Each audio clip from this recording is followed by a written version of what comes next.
Bueno, vamos a introducir ahora el concepto de calidad o más bien representatividad del afloramiento. ¿Esto en qué consiste? Bueno, pues consiste en que nosotros cuando hagamos una ficha tenemos que decir la calidad de ese punto de trabajo. ¿A qué me refiero con calidad? No me refiero a que tenga mala calidad geotécnica, que la roca esté más alterada o que esté menos alterada y menos fracturada. Se trata de que ese afloramiento sea representativo, sea de buena calidad. Quiere decir que si yo hago muchas estaciones geomecánicas y tengo algunas que no son representativas, que están tomadas en un lugar con mucha vegetación o con un talud parcialmente cubierto o gunitado o con un muro, pues ese punto es poco representativo. Si tengo muchos, puedo prescindir de él. Si tengo pocos, pues lo usaré para tomar mis datos, pero, entre comillas, cogeré sus datos un poco con pinzas. Porque en Gabinete, sin darnos cuenta, podemos dar más peso, el mismo peso a diferentes afloramientos y uno de ellos pues que tenga muchísimos datos, que vea todas las fracturas, que te he tomado muchos más parámetros y otro que tenga parámetros más escasos. Cuando hemos hecho un par de estaciones geomecánicas, pues nos acordamos, pero cuando hemos hecho 200 o las mandamos a un colega en Gabinete cuando estamos en un lugar de campo, pues él no sabe, esa persona no sabe si ese dato lo puede usar entre comillas bien para diseñar o es un dato que puede ser simplemente complementario. Aquí, por ejemplo, tenemos esta estación geomecánica tomada pues en mitad de una zona remota, que bueno, pues tenemos ahí unos estratos de una especie pues, de pizarras, unos esquistos, que pues algunas de ellas están incluso no están dobladas, están caídas las rocas, pueden incluso que ese buzamiento que tomemos ni siquiera sea real. ¿Vale? Entonces, este afloramiento pues es un afloramiento pues malo a nivel de poco representativo. Este, por ejemplo, pues sin ser una roca excelente, tenemos ahí pues un macizo rocoso muy declasado, con unas aperturas enormes, unos bloques sueltos, pero bueno, es un lugar que es representativo. ¿Por qué? Porque estoy viendo las fracturas que buzan, ¿no? de la parte superior izquierda a la parte inferior derecha, vemos claramente la matriz rocosa, etc. Entonces aquí los parámetros geotécnicos que tome, entre comillas, me los voy a querer más. Bueno, pues ahora vamos a repasar algunos conceptos que sí que son comunes o pueden que sean pues, repetitivos con cosas que ya hemos visto en lo que es el RockMax Rating y el índice Q de Barton.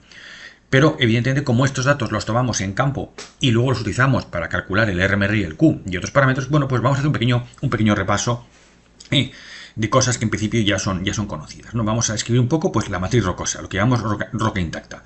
En primer lugar, pues tenemos que describir su geología.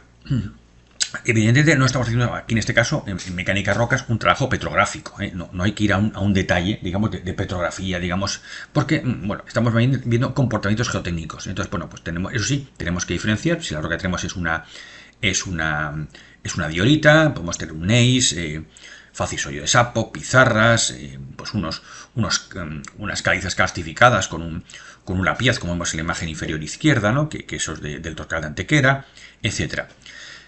Es importante, evidentemente, describir bien la litología. En muchos lugares, en muchos países, en España tenemos una cartografía geológica de todo el territorio, con lo cual cuando vamos a un sitio nosotros vamos a mirar la hoja geológica y vamos a ver qué materiales son los que abundan en la zona de estudio. Con eso tenemos ya bastante ganado. Para saber, algunas rocas son complicadas de distinguir, pues una grauvaca de otro tipo de roca, etc. Bueno, pues con la hoja geológica nos ayuda a saber qué nos vamos a encontrar. Si tenemos dudas del material que estamos viendo, es una roca que no estamos muy acostumbrados a ver. Eso me pasó a mí, por ejemplo, cuando estuve la primera vez en Perú y en los Andes, pues con la andesita, ¿no? Una roca que no estamos tan familiarizados a ver en España, por ejemplo. Bueno, pues ante la duda, lo que hacemos es cogernos una muestra, meterla en una pequeña bolsa y podemos hacerle una petrografía, por ejemplo, y definir adecuadamente ese litotipo. O sea que, ante la duda, yo me cojo en mi morral, en mi mochila y me guardo algunas muestras en bolsa. Bien, el martillo geólogo nos ayuda a medir la meteorización superficial. Aquí tenemos, por ejemplo, unas tonalitas en las afueras de Lima. Es una roca que se meteoriza muchísimo y va formando como una especie como de capas de cebolla que se van desprendiendo. Bueno, pues es importante determinar el grado de meteorización de mi afloramiento. Evidentemente, pues no será lo mismo si hacemos un túnel, que esto será una capa muy superficial, que si hacemos un talud, que puede que esté mucho más expuesto. Entonces, hay que determinar los diferentes tipos de meteorización tanto del macizo rocoso como de las discontinuidades. ¿A qué me refiero? Bueno, pues tenemos como digamos dos tablas muy populares o muy conocidas para describir el grado de alteración del terreno. Entonces aquí tenemos el típico de 6 grados de meteorización de un macizo rocoso.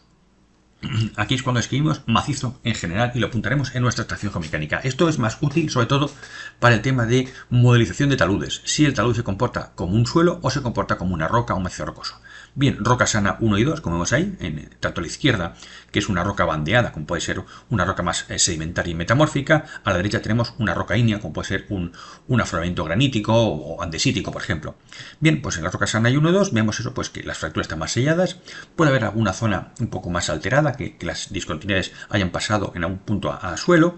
En el caso ya de 3 y 4, lo que tenemos, como vemos ahí, vamos aumentando el grado de ambientación, es que ya hay un reemplazamiento de roca por suelo.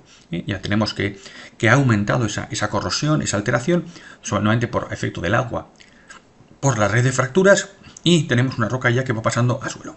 Bueno, el tipo de alteración 5 y 6, los dos son suelos y se comportan como suelo. Sin embargo, en el caso del tipo 5, ese suelo residual tiene algunas trazas, algunas marcas de lo que fue el macizo rocoso en su momento. O sea, vemos unas líneas, unos lineamientos que nos sugieren que ahí hubo una serie de fracturas, pero el terreno ya es un suelo. Posiblemente un poco más compacto que un coluvión, pero es un comportamiento tipo suelo. Y el coluvión pues ya es un terreno que ya, entre comillas, ya no recuerda que fue macizo rocoso. Vemos un suelo, por ejemplo, típico jabre de alteración granítica, por ejemplo. Sin embargo, bueno, aquí tenemos estos grados descritos en detalle, lo tienen ustedes en los apuntes, pueden quedarse con esta imagen, en el cual viene descrito exactamente pues, los procesos de decoloración, de alteración de las discontinuidades y demás, para lo que sería el macizo rocoso. Estas fotografías me van ilustrando diferentes grados de alteración, de metrización de macizos rocosos. Por ejemplo, ahí tenemos en el primer caso pues, un macizo rocoso inalterado. Ese caso es una roca calcárea. Estamos en unos abrigos, unos refugios subterráneos en La Valeta, en Malta. Luego tendríamos, por ejemplo, en el caso 2, un macizo rocoso tipo 2, en el cual pues tenemos alguna decoloración, un poco oxidación de algunas discontinuidades, pero en principio es una roca muy compacta, sin fracciones arenizadas. En un paso ya del 2 al 3, en el caso del 3, que vemos en la imagen inferior, en Malta, ahí sí que algunas partes de la masa calcárea, bueno, pues a zonas más margosas están más disgregadas, puede haber un poquito de tierra rosa, de alteración en algunas zonas más cársticas. En el caso 3, pues en el caso 3 ya vemos que hay fracciones realmente de suelo. O sea, realmente dentro del macizo rocoso, como vemos en la imagen superior, pues ya tenemos unas zonas que son trozos de suelo. Puede haber, no sé, ahí, pues a ojo de buen cubero, pues puede haber 25 o un 30% de suelo dentro de esa masa rocosa. En el caso de tipo 3 también, en algunas zonas ya hay pequeños deslizamientos y desprendimientos un poco en forma de cuchara, en forma de suelo, aunque realmente todo es un macizo rocoso. Ya el caso 3-4 que vemos en la imagen inferior, ya realmente la fracción de suelo es bastante más importante. Y ya en el caso del emboquille de ese túnel hidráulico de la imagen superior, vemos que hay una parte izquierda que es un tipo 3, realmente es un macizo rocoso bastante, entre comillas, competente, con algunas fracciones arenosas, pero en el caso del 4-5 del lateral y derecho, ya hemos visto que ahí hay una zona que se ha desprendido un poco y es un suelo, ¿vale? El tipo 5. Bien, pues el tipo 4 y el tipo 5 a veces podemos sostenerlo, sujetarlo con gunita, como vemos en la imagen central, que es un macizo rocoso alterado sujetado con gunita, y en el tipo 5 vemos un talud en Alicante, un talud de suelo, pero que vemos, si intuimos la imagen, vemos con detalle, vemos unas líneas verticales de algún tipo de alteración. Bien, en cuanto a la matriz rocosa, pues podemos determinar su grado de compresión, su resistencia, bueno, pues de varias maneras. Tenemos ensayos como el escalómetro, tenemos golpes con el martillo y luego tenemos ensayos de laboratorio, como son ensayos de carga puntual o tipo Franklin, que ponemos un poco a caballo entre el campo y el laboratorio, porque un ensayo de carga puntual lo podemos transportar en un vehículo todoterreno y podemos montarlo en un laboratorio de campo. Ensayo brasileño y compresión simple que tenemos en gabinete. Bien, cuando no disponemos de un escalómetro, pues podemos calcular la compresión simple de la roca dándole golpes con un martillo. Tenemos ya diferentes tipos, tenemos rangos de resistencia a compresión en función de cómo se comporta esa roca de manera, visual o manual, ¿no? Tenemos, por ejemplo, pues clase R0, roca extremadamente blanda, se puede marcar con la uña, ¿no? Tenemos